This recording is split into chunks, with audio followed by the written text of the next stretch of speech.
Bienvenue dans notre deuxième partie sur aimer Jonas mais ne le fréquentez pas trop. Aimer Jonas mais ne le fréquentez pas trop. Aimer ce qui est sa prédication mais ne le fréquentez pas trop. C'est un peu paradoxal. Ça semble être paradoxal, mais vous allez comprendre pourquoi en fait je le dis et qu'est-ce que je veux dire derrière un peu ce titre et cette image. Donc on a vu dans le premier volet l'appel de Jonas. Ok, je vais juste faire encore une chose. L'appel de Jonas et comment il a fui et comment il s'est retrouvé ensuite dans la gueule du poisson. Et nous avons vu que le confinement, c'est une période, c'est une bénédiction. Tout dépend de la manière dont on voit les choses, mais c'est une réelle bénédiction. Et que c'est une opportunité et que le Seigneur, dans cette saison, si tu te repens, si tu reviens à ses pieds, si tu le reconnais comme Seigneur et Maître de toutes choses et de ta vie, et que tu reviens à ses pieds, le Seigneur te donne une seconde chance. Il y a beaucoup de gens qui m'écoutaient, qui me regardaient aujourd'hui, qui ont besoin d'une seconde chance. Vous avez besoin d'une seconde chance. Dans un domaine particulier, vous avez besoin d'une seconde chance. Moi, je connais quelqu'un qui a besoin d'une seconde chance pour son entreprise. Certainement, il y a quelqu'un qui a besoin d'une seconde chance pour son mariage. Il y a quelqu'un qui a besoin d'une seconde chance pour un ministère. Il y a quelqu'un qui a besoin d'une seconde chance pour ses enfants. Tu as besoin d'une seconde chance. Tu as besoin de retrouver ton fils, ta fille. Tu as besoin d'une seconde chance avec lui. Et quel que soit le domaine, tu as besoin d'une seconde chance. Et c'est ce qui arrive à Jonas lorsqu'il est vomi par le poisson. Dieu lui donne une seconde chance. Et j'ai prophétisé. Et donc, pour ce deuxième message, je prophétise encore que si dans cette saison, vous savez, il y a des prophéties conditionnelles. Si dans cette saison, là, dans ce temps de confinement, tu reviens, oh là-bas, chez Cabrassa, je prends même cela pour moi. Tu reviens au pied du Seigneur. Tu reviens à ses pieds. Tu le reconnais dans toutes ses voies, dans toutes tes voies. Tu veux revenir sur la voie qu'il a tracée pour toi. Je prophétise que le confinement va te vomir sain et sauf, que rien de mal ne t'arrivera et que l'Éternel Dieu dresse devant toi une seconde chance. Dis je reçois et on continue. Alléluia. Et on voit, donc on a été un tout petit peu plus loin en disant que ce qui a fait la force de Jonas, c'est qu'en sortant juste de la gueule du poisson, parce qu'il venait de cette repentance, il venait de vivre la repentance, donc le message a été vraiment puissant. Il a dit, repentez-vous encore quelques jours et Ninive sera détruite. Maintenant, aujourd'hui, ce que je veux vous partager, c'est que, vous savez une chose, je vais vous aider sur quelque chose. Écoutez bien. Avec mon épouse, nous sommes en train de faire une série de podcasts que nous mettons aussi sur la chaîne Reviens à ses pieds. Les podcasts s'appellent Tu vois Dodo. Et vous cliquez dessus, vous allez avoir un peu plus d'informations là-dessus. Donc, Tu vois Dodo. Et j'étais en train de lui expliquer la différence entre qualité et valeur. Ces mots-là se ressemblent énormément. Valeur, qualité, ce sont quasiment des synonymes. Mais je lui expliquais je lui partageais. C'est vraiment un avis perso. Valeur, pour moi, a une notion beaucoup plus profonde que qualité. Parce que qualité, on peut l'apparenter à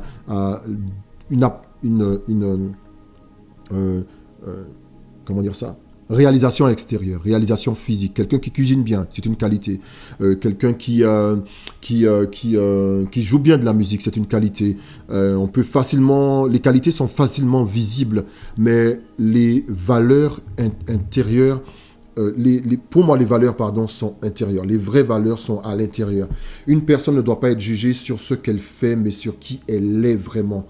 Et souvent, l'être humain a vraiment une complexité extraordinaire.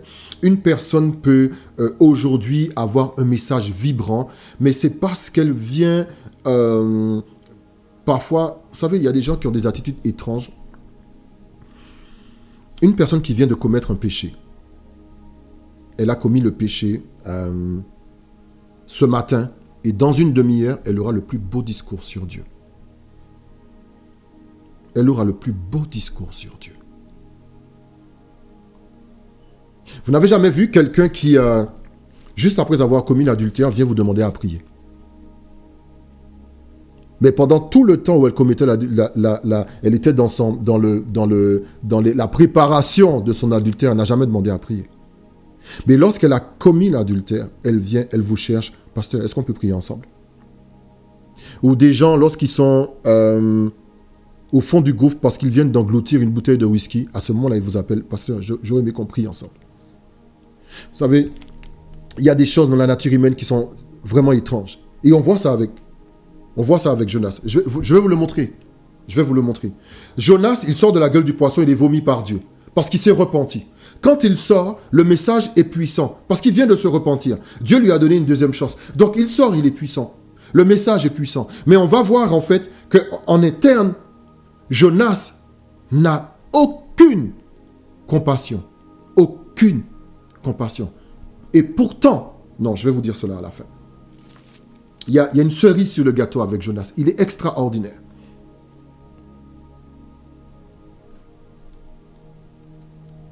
Le jeune homme ou la jeune fille qui a commis ce péché, et puis elle décide de revenir. Je reviens à l'église et puis je serai sage comme une image. Non. La culpabilité qui te pousse à l'action. Ce n'est pas la conviction profonde, mais c'est la culpabilité qui te pousse à l'action. Il y a des personnes qui font des choses par esprit de culpabilité, mais pas par une conviction profonde. Aujourd'hui, telle personne va décréter telle chose dans son assemblée. Ce n'est pas par conviction profonde, c'est par culpabilité. Faisons attention. Lorsque Jonas, il sort, il dit, Dieu se repent et Dieu annule la sentence.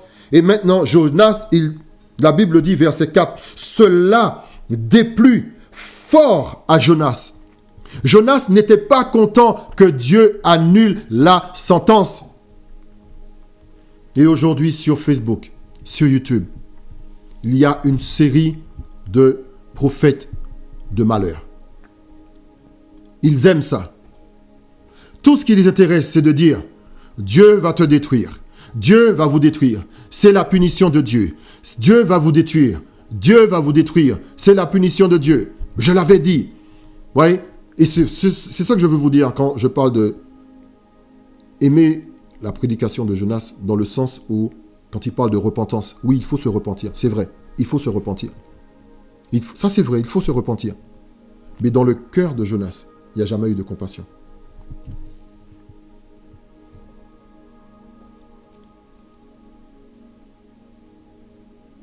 Il a dit une bonne chose, mais il n'a pas cru en cette chose. C'est là où Jonas est formidable. La première prédication, il l'a fait parce que Dieu vient de le libérer.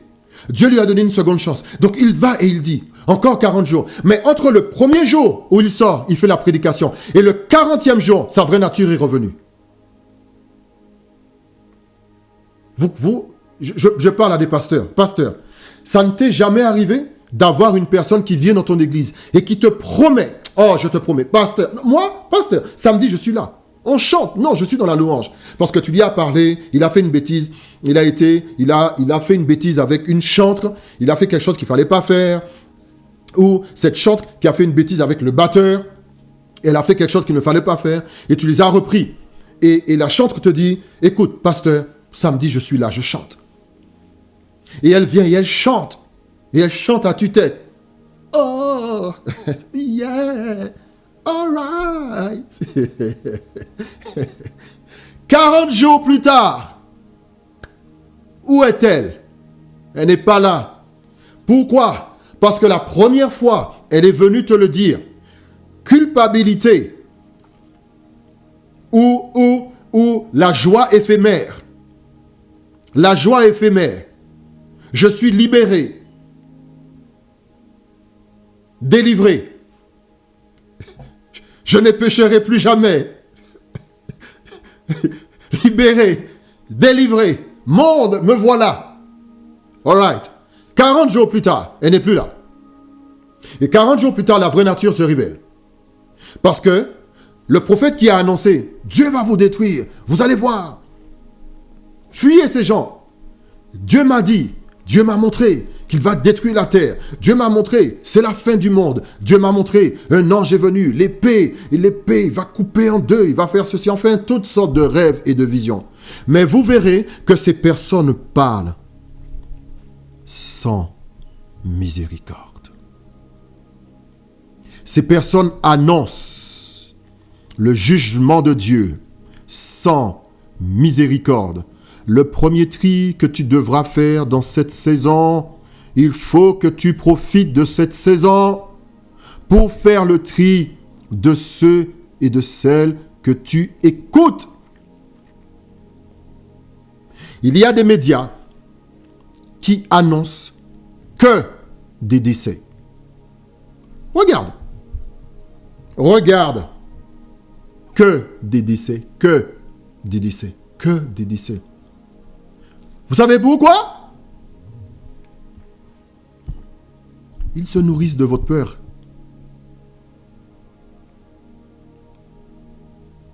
Les news qu'ils donnent, c'est du bois qu'ils mettent dans la cheminée de votre peur.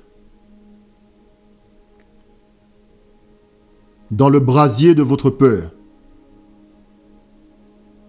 Chaque information, c'est une bûche. Chaque mauvaise nouvelle est une bûche que l'on met dans la cheminée de votre peur. Il y a des médias qui n'annoncent que les morts. Je crois même qu'il y a des journalistes qui aiment ça, annoncer les morts, annoncer les choses mauvaises. Pourquoi? Parce que ça nourrit la peur. Et quand le peuple a peur, quand une nation a peur, on peut lui vendre tout ce qu'on veut. On peut lui donner tout ce qu'on veut après. Je ne suis pas complotiste. Je suis juste réaliste. Il y a des prophètes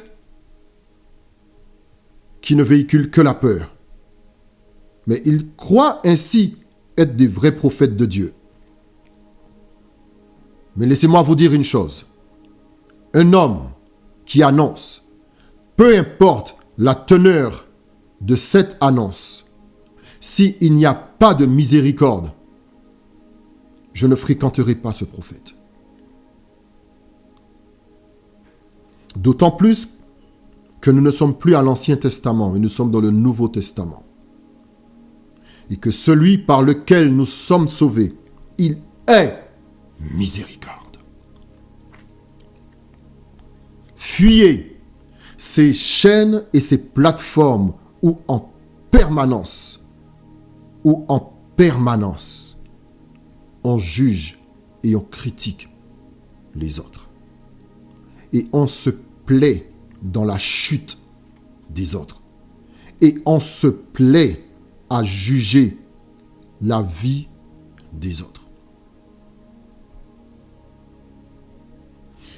Je vous encouragerai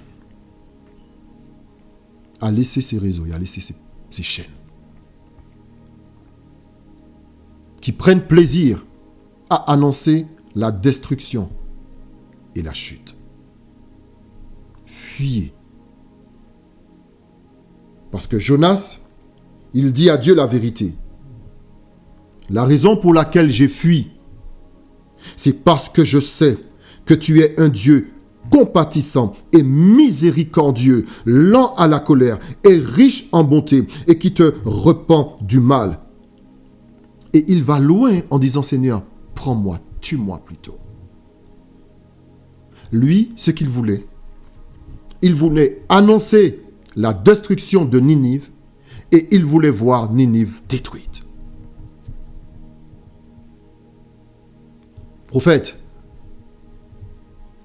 tu dois toi-même te repentir.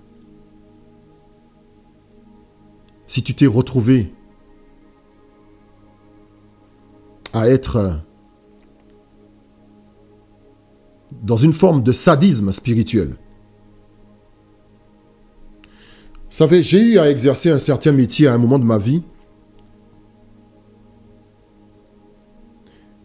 Et je me suis surpris à désirer le mal. Je prends un exemple.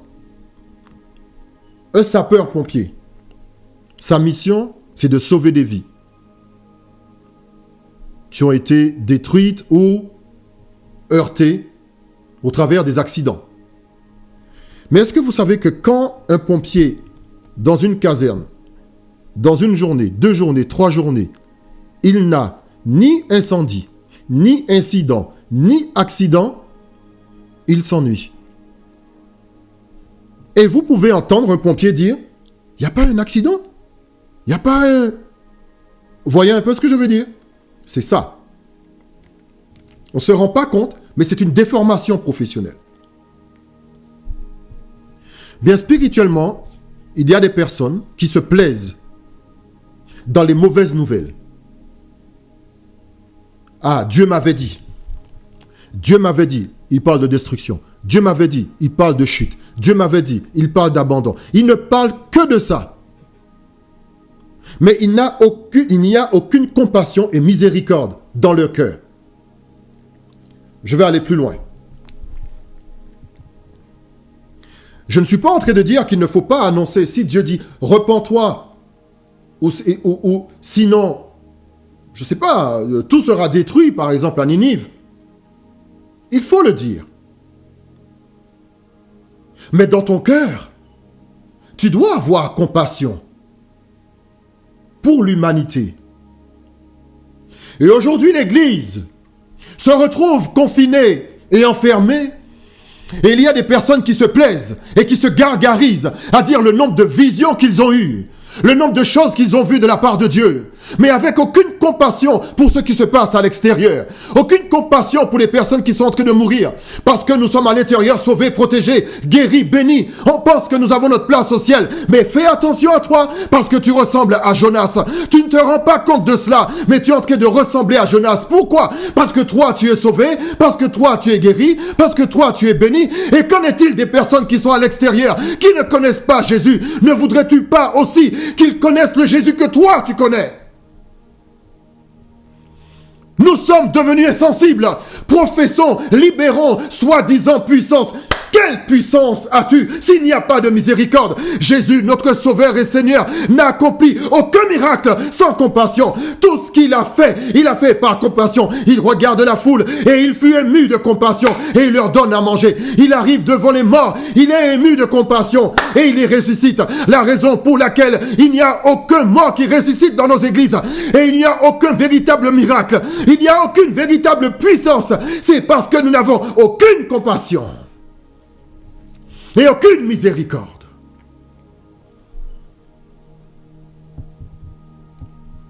La compassion a disparu de nos assemblées. Un jour, j'ai eu à rencontrer une sœur que je connais depuis très longtemps. Et lorsque j'ai laissé mon ancienne confession pour continuer ma marche avec le Seigneur et rejoindre le mouvement évangélique, elle m'a dit une chose qui m'a marqué. Elle m'a dit, Marc, c'est bien ce que tu fais, et j'apprécie et j'approuve ce que tu es en train de faire. Mais je t'en supplie, ne perds pas ta compassion, ne perds pas ton esprit de compassion. Et cela m'a touché. Cela m'a fait voir qu'il y a certains cercles, certains milieux où nous mettons en avance toute forme de choses. L'onction, la puissance, les révélations, les visions, mais aucune compassion. Ah, n'est-il pas surprenant de voir comment le monde agit de manière solidaire et puissante pour ceux qui se trouvent au dehors, mais nous restons cachés, confinés, en train de se gargariser avec nos visions et avec nos Dieu m'a dit. Dieu m'a dit. Et il parle que de destruction. Tu me fais perdre mon temps, que je me branche sur ta chaîne et que je t'entends parler uniquement de destruction. Parle-moi du Christ, parle-moi de Jésus. Donne-moi de l'espoir. Présente-moi le Rédempteur. Encourage-moi afin que je sorte de ce confinement, vomi de cette situation, avec une deuxième chance par Dieu, pour que je puisse la saisir ce dont j'ai besoin. J'ai besoin de la miséricorde de Dieu. Parce que si ce n'était pas cette miséricorde qui durera toujours, je serais certainement mort. Lebra katios kata laban shikibrosa. Alors écoute-moi bien, ma fille, parce que je sais que j'ai une fille spirituelle qui regarde quelque part. Trie. Et comme tu as besoin de grandir dans ton appel prophétique, trie. Et ne côtoie pas celui qui n'a point de miséricorde dans ses propos et dans son attitude. Ou combien même ce serait un grand prophète qui prophétise quelque chose qui se réalise, mais il n'y a pas de miséricorde dans son cœur. Jonas, il dit, voilà pourquoi je fuis, parce que je sais que tu es Dieu compatissant et miséricorde. Aujourd'hui, Dieu a besoin, le monde, pardon, a besoin de miséricorde. Et nous ne comprenons pas la dynamique qui fait que Dieu apparaît à des incroyants. On ne comprend pas la dynamique qui fait que Dieu guérit des personnes qui ne croient pas en lui. On ne peut pas expliquer cette dynamique. Et c'est la raison pour laquelle il y a beaucoup de prophètes qui se lèvent avec des théories fumeuses. Oh, oh, oh, oh, oh, oh, oh, oh, oh, oh, oh, oh, oh, oh, il y aura le feu, il y a le feu, le feu, le feu, le feu, le feu, le feu. Il y a le feu là, il y a le feu dans mon salon. Des théories fumeuses, des concepts fumeux, fanfaronnades. On commence à intégrer des dimensions, des levels. Oh my God, je commence à l'abâcher Cabrassa. On commence à mettre des levels, des niveaux, pour essayer d'expliquer. Mais on n'arrive pas à saisir la dynamique que Dieu guérit les incroyants. On ne peut pas l'expliquer, on a du mal. Non, mais tu sais, non. Dieu guérit ceux qui croient uniquement en lui. Écoute bien. Dieu guérit ceux qui croient en lui, oui, à cause de son alliance. Mais Dieu guérit ceux qui ne croient pas en lui aussi, mon ami, à cause de ça. Look at. Miséricorde. Compassion. La Bible dit que Jésus a guéri tout le monde. Mais nous, on n'arrive même pas à guérir ceux qui croient en Jésus. Allez en mon nom, guérissez les malades. Ce qu'il a dit. Excusez-moi, je suis en train de vous exploser les oreilles, mais il faudra baisser le volume. Comme dirait l'autre, régler au montage. Mais tu dois le savoir. Compassion. Aujourd'hui, nous avons beaucoup de ministères arrogants. J'ai dit, j'ai montré, j'ai vu, j'annonce, et ça va ça. Tu verras, génération de la destruction. Et en fait, le problème, c'est que la réputation de Jonas a failli prendre un coup. Jonas aurait été content si Ninive était détruite. Ministre de Dieu, qui que tu sois, quel que soit ton rang, quelle que soit ta fonction,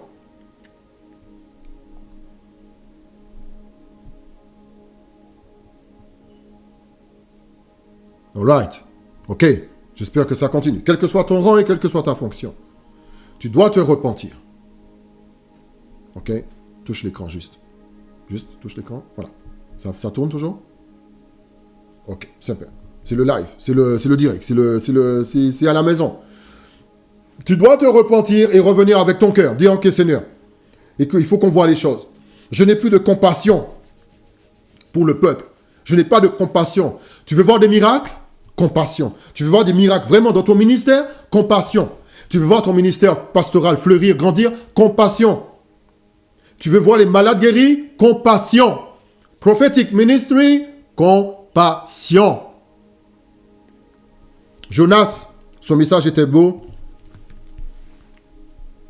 Et Dieu va lui donner une phrase. On va se laisser sur celle-là. Il dit, parce que Dieu a fait pousser un ricin et Jonas était content. Mais le lendemain, le ricin est mort. Mais Dieu dit ceci.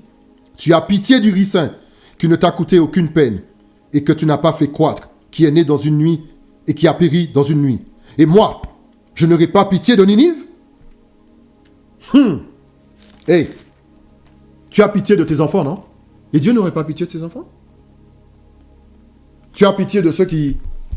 de tes enfants, tu ne sais même pas comment le processus pour qu'un être humain se forme dans le ventre d'une femme. Mais toi, Dieu n'aurait pas pitié de sa ville? Dieu, il a eu pitié de toi. Ils n'auront pas pitié de ceux qui sont dehors? Écoute, reviens à ses pieds. Remets ton ministère devant lui.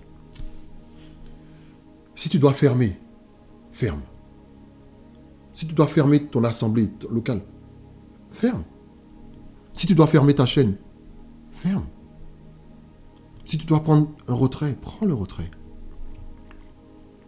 Il faut le faire dans le confinement. Il n'y a plus de temps pour l'orgueil et l'arrogance. Et vous savez c'est quoi le plus drôle dans cette histoire? C'est que le nom de Jonas signifie la miséricorde divine.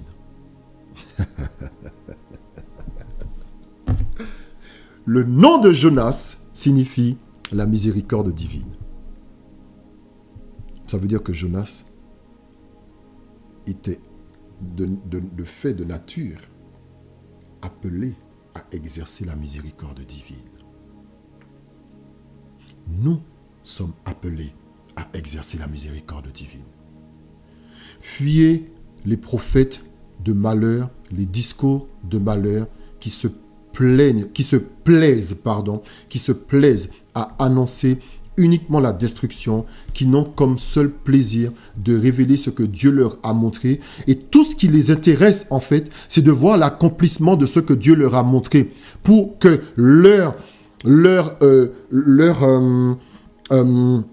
leur nom, que leur popularité soit préservée, pour que leur popularité soit vue. Tu as vu, il avait fait. Tu as vu, il avait dit. Ils n'ont que faire que Dieu sauve ou que Dieu sauve pas. Ce qui les intéresse, c'est que c'est eux. Tu vois, Dieu lui avait dit, Dieu avait montré. Non. Où est la miséricorde? Où est la miséricorde? Vous savez, dans mon église, j'ai eu je fais partie du corps pastoral de notre assemblée. Le pasteur, c'est le pasteur Syriac. Comme je vous l'ai dit dans le premier message, Espace Vie Chrétienne, le pasteur Syriac Ndikini et la prophétesse Inès, c'est un jeune couple. Ils font un travail merveilleux. Ils sont jeunes, ils sont cool, ils sont dynamiques. Ils font vraiment un travail merveilleux. J'ai eu à prophétiser le 31 décembre 2019. Et c'est tout. C'est tout. Il n'y a pas eu plus de... Bon, après, il m'a rappelé, il m'a dit, écoute, il faut qu'on en parle. Il faut qu'on parle de cette prophétie parce qu'il y a quelque chose à faire. Vous voyez? Donc peut-être que nous, on n'a pas assez communiqué dessus. Mais ce que je veux dire, c'est que il n'y a pas de place pour les choses, pour le moi. Il n'y a pas de place pour le moi. Il y a de la place pour la miséricorde. Nous avons été attristés, pas parce que ma prophétie n'a pas été vue, parce qu'on ne m'a pas montré, moi, le prophète Marc. Nous avons été attristés parce qu'on n'a pas su discerner assez rapidement comment faire ce qu'il fallait dire, comment guider le peuple. C'était ça. Laissez-moi prier avec vous. Seigneur Père, dans le nom de Jésus, je te confie cet auditoire magnifique qui m'a entendu aujourd'hui. Toutes les personnes qui entendront ce message, je prie, Seigneur, que tu les rejoignes par ton Saint-Esprit, que tu les emmènes dans ta parole et que tu leur révèles la puissance de ta miséricorde, dans le nom de Jésus. Et je prie aussi, Seigneur, pour toutes les personnes qui ont besoin d'une seconde chance, parce qu'elles ont fui leur appel ou parce qu'elles ont loupé quelque chose dans leur vie et elles ont vraiment besoin de toi. Dans cette saison de confinement, ô Père, dans le nom de Jésus, merci pour la deuxième chance que tu leur accordes. Que ton Saint-Esprit les convainque et les rejoigne là où ils se trouvent et les libère au nom de Jésus. Amen, c'est fait. Je vous remercie beaucoup pour l'attention que vous m'avez accordée au travers de cette plateforme. Donc, vous retrouvez ces vidéos sur la plateforme YouTube, la page Facebook de la Révolution prophétique, la chaîne YouTube de la Révolution. Pourquoi j'appelle ça la Révolution prophétique? Il faut que je m'y fasse. C'est tout nouveau. Reviens à ses pieds. Reviens à ses pieds. Mais la Révolution prophétique, elle est en marche. Toujours, il n'y a pas de souci. Mais c'est reviens à ses pieds, d'accord? Reviens à ses pieds. La page Facebook, reviens à ses pieds. La chaîne YouTube, reviens à ses pieds. Instagram, prophète Marc Abdias. Faites 3 choses. Vous regardez. Ça va de soi. Mais vous commentez, vous likez et vous partagez. On va grandir ensemble. Faites connaître ces chaînes, faites connaître ces plateformes et on va grandir ensemble. Bon, vous êtes à la maison, vous êtes les bienvenus, mais là je dois vous laisser. On a plein de choses à faire. Que Dieu vous bénisse. À bientôt.